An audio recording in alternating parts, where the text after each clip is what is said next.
All right, so the thing to keep in mind with any kind of hurricane damage or whatever on your investment properties is that insurance isn't going to cover stuff like trees that are off and away from any of your other buildings.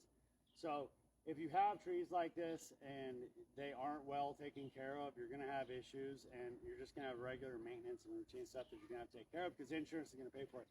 Now, if it falls onto your property or your building or whatever, then that's a different situation entirely. It will cover if it falls on that, but if you're off and away from everything, this is still a huge expense that you need to consider. There's a lot of things that you need to understand, what you're doing when it comes to investment property, because there's a lot of rumors and everybody does. And it's really stuff you can get away with if you're not an investor, if it's not something you're doing all the time.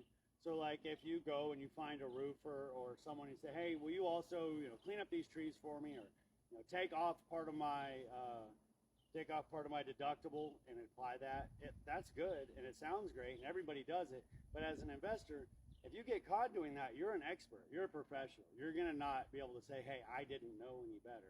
So it's best to just know and plan for everything that you're going to have to possibly come across, like big, giant fallen trees on your property, because obviously you just can't leave this here. It devalues the property, it creates an extra liability, creates extra risk, and that's not something that you want to do just to try to save a couple of dollars. Anyway, that's kind of the answer on trees.